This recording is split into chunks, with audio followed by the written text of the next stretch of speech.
하루 10분 디지털 경제 뉴스 디지털투데이 데일리픽입니다. 조 바이든 미국 대통령이 미국 산업 전반에 걸친 초대형 인프라 부양책을 발표했습니다. 도로와 교량을 포함한 사회 간접 자본과 반도체, 전기차 등 제조업 기반 확충이 주요 골자입니다. 총 투자액은 2조 2,500억 달러, 약 2,535조 원에 달합니다. 여기에는 전기차 산업 진흥을 위한 투자 1,740억 달러도 포함됐습니다.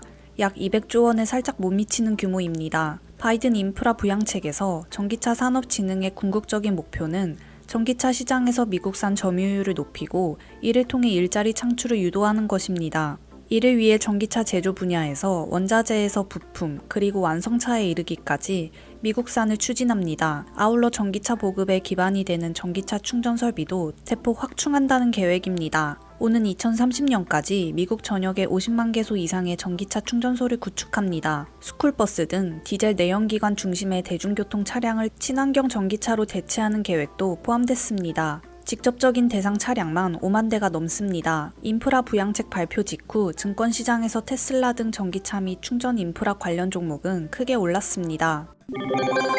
정부가 국내 전기차 인프라 확충에 적극 나섰습니다. 홍남기 부총리는 1일 혁신성장 빅3 추진회의에서 2025년까지 전기차 정비소 3,300개를 확충한다고 밝혔습니다. 정부는 친환경차 정비 인프라와 인력 확대를 위해 자동차학과 교육 과정을 개편하고 현재 10개소인 수소차 검사소를 내년까지 23개소로 확충할 계획입니다.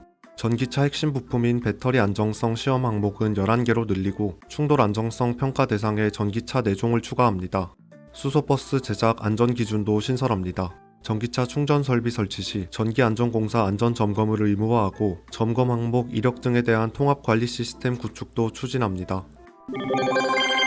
클럽하우스 같은 오디오 기반 SNS가 단순해 주요 SNS들이 기본적으로 제공하는 디폴트 기능으로 자리를 잡았습니다. 페이스북이나 트위터는 물론이고 디스코드나 링크드인도 클럽하우스형 오디오 기능 장착에 나섭니다. 디스코드는 지정된 스피커와 청중들이 음성 채팅을 할 수 있는 기능인 스테이지 채널스를 내놨습니다. 비즈니스용 SNS인 링크드인도 클럽하우스 같은 음성 채팅 개발에 나섰습니다. 링크드인의 가세로 유명 SNS 및 커뮤니케이션 서비스들 대부분이 오디오 채팅과 인연을 맺게 됐습니다. 페이스북은 클럽하우스 같은 채팅 앱을 개발 중이고 트위터는 이미 스페이스라는 음성 채팅 서비스를 시작했습니다. 메신저 기반 기업용 커뮤니케이션 서비스인 슬랙도 조만간 다양한 오디오 기능들을 사용자들에게 제공하겠다는 계획을 공개했습니다.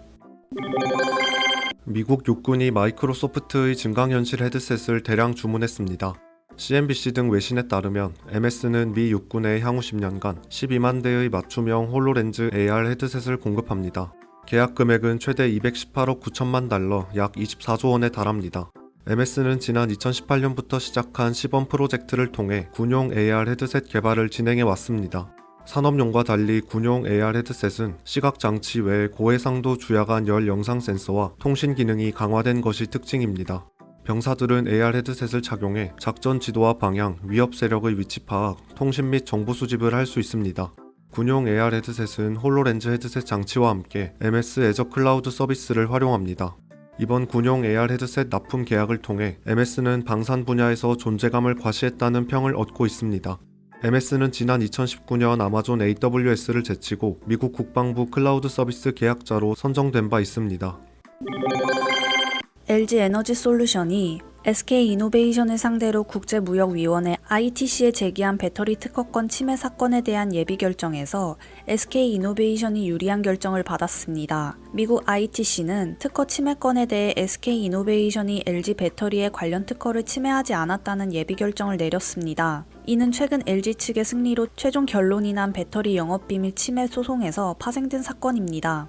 ITC는 세부적으로 분리막 코팅과 관련한 SRS-517 특허권에 대해 특허의 유효성은 인정했지만 SK가 특허를 침해하지는 않았다고 결정했습니다. SK이노베이션이 이번 특허 침해 분쟁에서 방어에 성공함에 따라 양사가 벌이고 있는 영업비밀 침해와 관련한 협상에도 영향을 미칠지 주목됩니다. LG 에너지 솔루션은 앞서 영업비밀 침해 소송에 이어 이번 특허 침해 소송까지 승리할 경우 배터리 소송 협상을 유리하게 끌고 나갈 계획이었습니다. LG 에너지 솔루션은 이에 대해 앞으로 나올 최종 결정을 지켜봐야 한다고 말했습니다. 구글 인터내셔널이 카카오의 자회사 카카오 모빌리티 유상 증자에 참여합니다. 카카오는 종속회사인 카카오 모빌리티가 565억 원 규모 운영 자금을 마련하기 위해 구글을 대상으로 제3자 배정 유상 증자를 결정했다고 공시했습니다. 이번 유상 증자를 통해 보통주 97만 848주가 새로 발행됩니다. 이는 증자 전 발행 주식인 5,659만 257주의 1.7%에 해당하는 규모입니다. 신주 발행가는 58,205원이며 납입일은 4월 22일입니다. 카카오 모빌리티와 구글은 이용자 경험을 강화하기 위한 서비스 혁신, 시장 성장에 기여할 신규 비즈니스 발굴을 우선 과제로 협력한다는 방침입니다. 카카오 모빌리티, VCNC 등 플랫폼 택시 내 전기차 비중이 늘고 있습니다. 그간 일반 중형 택시는 대체로 LPG 차량 위주로 운행됐는데 개인 택시 기사를 중심으로 전기차를 운행하려는 흐름이 생기고 있습니다. 가맹택시 타다 라이트를 운영하는 VCNC는 최근 이용자를 대상으로 택시 호출 시 무작위로 전기차가 배차됩니다. 차종은 현대 코나와 기아 니로입니다. 앞서 카카오 모빌리티도 이달 초 가맹택시 카카오티 블루를 상대로 전기택시 지원 프로그램을 선보인 바 있습니다. 50대를 우선 선정해 대당 200만원씩 차량 구매 비용을 지원합니다. 운행 규모가 크진 않지만 기업 차원에서 기사를 대상으로 지원 프로그램까지 선보인 건 전기택시에 대한 기사들의 주목도가 어느 정도 있기 때문입니다. 개인 택시 기사의 경우엔 특히 차량을 직접 구매, 운영하는 만큼 비용 측면에서 실제 체감하는 부분이 커 전기차에 대한 관심도가 클 수밖에 없다는 분석도 나옵니다. 운행 특성상 지역을 넘나들며 장거리를 이동하기보단 도시 안에서만 움직이는 경우가 많기 때문에 전기차로 운행한다고 해도 충전을 여러 번 하지 않아도 되는 측면이 있다는 것입니다. 실제로 하루 200km를 운행할 때 LPG 충전비는 12,750원이 들지만 전기차는 급속 충전 9,650원, 가정용 완속 충전 요금은 6,840원에 그칩니다. 올해 하반기 출시 예정인 기아의 첫 전용 전기차 EV6가 국내 사전 예약 첫날 2만 대를 훌쩍 넘는 예약 건수를 기록했습니다. 현대 아이오닉 5에 이어 다시 한번 전기차 흥행 신기록을 작성했습니다. EV6 롱레인지 모델은 77.4kW 배터리가 장착돼 1회 충전 시 국내 환경부 인증 기준 방식으로 최대 450km 이상 주행이 가능할 것으로 예상됩니다. 기아 관계자는 EV6의 사전 예약 첫날부터 수많은 고객들의 관심에 진심으로 감사드린다고 밝혔습니다.